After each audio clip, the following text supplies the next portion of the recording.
Corona virus stock മാർക്കറ്റിനെ പിടിച്ചു കുലുക്കിയപ്പോൾ long ടൈമിലേക്ക് ഇൻവെസ്റ്റ് ചെയ്ത എല്ലാവരുടെയും ഇൻവെസ്റ്റ്മെൻറ്റ് വാല്യൂ താഴെ പോയി.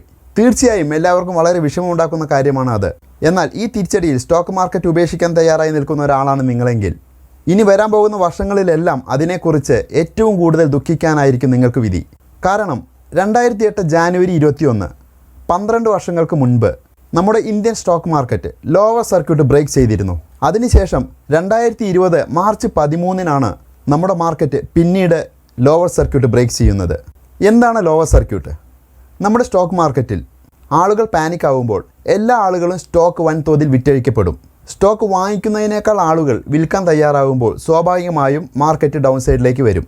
ഇങ്ങനെ മാർക്കറ്റ് ഡൗൺ സൈഡിലേക്ക് വരുമ്പോൾ നമ്മുടെ മാർക്കറ്റ് ദിശാസൂചികയായ നിഫ്റ്റി 10% കൂടുതൽ കറക്ഷൻ നേരിടുകയാണെങ്കിൽ മാർക്കറ്റ് 45 മിനിറ്റ് നേരത്തേക്ക് ട്രേഡിംഗ് നിർത്തിവെക്കും. ഇതാണ് lower cut off. 2008 January 21 lower circuit അടിച്ച നിഫ്റ്റി ഇപ്പോൾ അതിൻ്റെ 3 ഇരട്ടിയിലാണ് ട്രേഡിംഗ് നടന്നുകൊണ്ടിരിക്കുന്നത്. മാത്രമല്ല കൊറോണയുടെ ഇഷ്യൂവിന് ശേഷം പല സ്റ്റോക്കുകളും 3 വർഷത്തെ ഏറ്റവും താഴ്ന്ന നിലയിലാണ് ഇപ്പോൾ നിൽക്കുന്നത്. അതായത് ഈ 3 വർഷവും കമ്പനി വളർന്നിട്ടുണ്ട്, പക്ഷേ നമുക്ക് ആ കമ്പനി 3 വർഷം മുൻപത്തെ വിലയിൽ ഇപ്പോൾ ലഭ്യമാണ്. അതുകൊണ്ട് തന്നെ മികച്ച സ്റ്റോക്കുകൾ വാങ്ങിക്കുവാനുള്ള അവസരമാണ് ഇപ്പോൾ. പക്ഷേ എങ്ങനെ, എപ്പോൾ, എത്ര വാങ്ങിക്കണം നമുക്ക് നോക്കാം. ഹായ് ഫ്രണ്ട്സ്, ഞാൻ രാജേഷ്. ലീഡിംഗ് തോട്ട്സിൻ്റെ മറ്റൊരു വീഡിയോയിലേക്ക് സ്വാഗതം.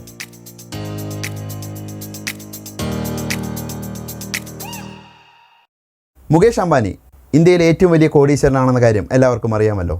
എന്നാൽ കൊറോണയുടെ ഇഷ്യൂവിൽ മാർക്കറ്റ് ഡൗൺ ആയപ്പോൾ അദ്ദേഹത്തിൻ്റെ ആസ്തിയിൽ വന്ന കുറവ് എത്രയാണെന്ന് നിങ്ങൾ ചിന്തിച്ചിട്ടുണ്ടോ? കഴിഞ്ഞ ഡിസംബർ 17 മുകേഷ് അംബാനിയുടെ ആസ്തി 4.75 ലക്ഷം കോടി രൂപയായിരുന്നു. എന്നാൽ ഇപ്പോൾ അത് 3.15 ലക്ഷം കോടി രൂപയാണ്. അതായത് ഈ 3 മാസത്തിനിടയിൽ 1.5 ലക്ഷം കോടി രൂപയാണ് അദ്ദേഹത്തിന് ലോസ് വന്നത്. ഇതുമായി കമ്പയർ ചെയ്യുമ്പോൾ നമ്മുടെ ലോസ് എത്ര ചെറുതാണ് എന്ന് ചിന്തിച്ചു നോക്കൂ. മാർക്കറ്റ് ഡൗൺ ആയപ്പോൾ പാനിക്കായി മുകേഷ് അംബാനി റിലയൻസിൻ്റെ സ്റ്റോക്ക് വിൽക്കുന്നതായി നിങ്ങൾ എവിടെയെങ്കിലും കേട്ടിരുന്നോ? ഇല്ല, അദ്ദേഹത്തിന് ഉറപ്പുണ്ട് റിലയൻസിൻ്റെ സ്റ്റോക്ക് വാല്യൂ ഇനിയും താഴെ പോയാലും അത് ഓവർകം ചെയ്ത് അത് മുന്നോട്ട് കുതിക്കുമെന്ന്. അതുകൊണ്ട് തന്നെയാണ് മാർക്കറ്റ് എക്സ്പെർട്ടേഴ്സ് പറയുന്നത് ഇതാണ് സ്റ്റോക്ക് വാങ്ങിക്കുവാൻ മികച്ച സമയമെന്ന്. അപ്പോൾ സ്വാഭാവികമായും അടുത്തൊരു സംശയം നിങ്ങൾക്ക് വരാം, ഇനിയും മാർക്കറ്റ് ഡൗൺ ആയാലോ? സാധ്യതയുണ്ട്, ഇനിയും മാർക്കറ്റ് ഡൗൺ ആവാം. മാർക്കറ്റ് ഡൗൺ ആയില്ല എന്നും വരാം. അതൊരിക്കലും ഒരു മാർക്കറ്റ് എക്സ്പെർട്ടിനും പറയാൻ സാധിക്കില്ല. അതുകൊണ്ട് ആദ്യം സ്റ്റോക്ക് വാങ്ങുക. പക്ഷേ നിങ്ങളുടെ കയ്യിലുള്ള പണം ഒരിക്കലും മുഴുവനായും ഇൻവെസ്റ്റ് ചെയ്യരുത്. അതിലൊരു ശതമാനം മാത്രം സ്റ്റോക്ക് മാർക്കറ്റിൽ ഇൻവെസ്റ്റ് ചെയ്യുക. നമ്മുടെ നിക്ഷേപത്തിൽ എത്ര ശതമാനം ഗോൾഡിൽ നിക്ഷേപിക്കണം, എത്ര ശതമാനം മ്യൂച്വൽ ഫണ്ടിലോ ഇക്വിറ്റിയിലോ നിക്ഷേപിക്കണം, എത്ര ശതമാനം ലാൻഡിൽ നിക്ഷേപിക്കണം എന്നതിനെപ്പറ്റി ഒരു ഡീറ്റെയിൽഡ് വീഡിയോ ഇതിനു മുൻപ് നമ്മൾ പോസ്റ്റ് ചെയ്തിട്ടുണ്ട്. അത് കാണാത്തവർക്കായി വീഡിയോയുടെ ലിങ്ക് ഇവിടെ ഐ ബട്ടണിലും താഴെ ഡിസ്ക്രിപ്ഷനിലും നൽകിയിട്ടുണ്ട്. അങ്ങനെ നോക്കുമ്പോൾ 1 ലക്ഷം രൂപയാണ് നിങ്ങൾ മാർക്കറ്റിൽ നിക്ഷേപിക്കാൻ ഉദ്ദേശിക്കുന്നതെങ്കിൽ ആദ്യം 30,000 രൂപ ഇൻവെസ്റ്റ് ചെയ്യുക. കുറച്ച് ദിവസങ്ങൾക്ക് ശേഷം വീണ്ടും 30,000 രൂപ ഇൻവെസ്റ്റ് ചെയ്യുക. അതിനുശേഷം 20,000, വീണ്ടും 20,000 എന്നിങ്ങനെ ഇൻവെസ്റ്റ് ചെയ്യുക. ഇങ്ങനെ ചെയ്യുമ്പോൾ ആദ്യം വാങ്ങിയതിനേക്കാൾ വില കുറയുകയാണ് ചെയ്തതെങ്കിൽ നമ്മുടെ ആവറേജ് ബൈ കുറയ്ക്കുവാൻ നമുക്ക് സാധിക്കും. ഇനി അതല്ല, വില കൂടുകയാണ് ചെയ്തതെങ്കിൽ നമ്മൾ ആദ്യം വാങ്ങിയതിൻ്റെ പ്രോഫിറ്റ് നമുക്ക് ലഭിച്ചിട്ടുമുണ്ടാകും. അപ്പോൾ എങ്ങനെയാണ് വാങ്ങിക്കേണ്ടത് എന്ന ഐഡിയ കിട്ടിയില്ലേ? ഇനി എങ്ങനെ മികച്ച സ്റ്റോക്ക് കണ്ടെത്താം എന്ന് നോക്കാം. അതിനുവേണ്ടി നമ്മൾ ചെയ്യേണ്ടത് ഒരുപാട് സോഴ്സിലൂടെ മികച്ച സ്റ്റോക്കുകളുടെ റെക്കമെൻഡേഷനുകൾ നമുക്ക് ലഭിക്കാറുണ്ട്.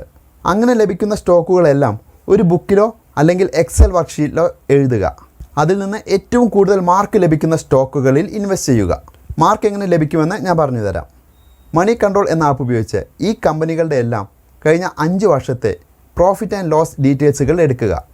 ഇതിൽ എല്ലാ വർഷവും ക്രമാനുപാതികമായി പ്രോഫിറ്റ് കൂടുന്ന കമ്പനികൾക്ക് കൂടുതൽ മാർക്ക് നൽകുക.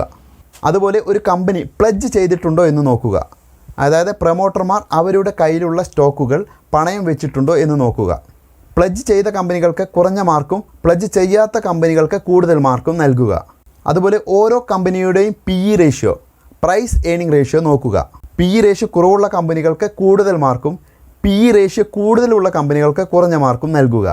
അതുപോലെ ഡിവിഡൻഡ്, ബോണസ് എന്നിവ നൽകിയ കമ്പനികൾക്ക് കൂടുതൽ മാർക്ക് നൽകുക, അല്ലാത്തവയ്ക്ക് കുറഞ്ഞ മാർക്കും നൽകുക. ഇതൊന്നും കേട്ട് കൺഫ്യൂഷൻ ആകണ്ട. മണി കൺട്രോൾ എന്നൊരു ആപ്പ് ഉപയോഗിച്ച് ഇതെല്ലാം എങ്ങനെ കണ്ടെത്താമെന്ന് ഇതിനു മുൻപ് നമ്മളൊരു വീഡിയോ പോസ്റ്റ് ചെയ്തിട്ടുണ്ട്. അത് കാണാത്തവർക്കായി വീഡിയോയുടെ ലിങ്ക് ഇവിടെ ഐ ബട്ടണിലും താഴെ ഡിസ്ക്രിപ്ഷനിൽ നൽകിയിട്ടുണ്ട്. ഇങ്ങനെയെല്ലാം ചെയ്ത ശേഷം കൂടുതൽ മാർക്ക് ലഭിച്ച സ്റ്റോക്കിന് കൂടുതൽ പ്രയോറിറ്റി നൽകുക. നിങ്ങൾ നിക്ഷേപിക്കാൻ ഉദ്ദേശിക്കുന്ന തുക ഈ പ്രയോറിറ്റിക്ക് അനുസരിച്ച് നൽകുക.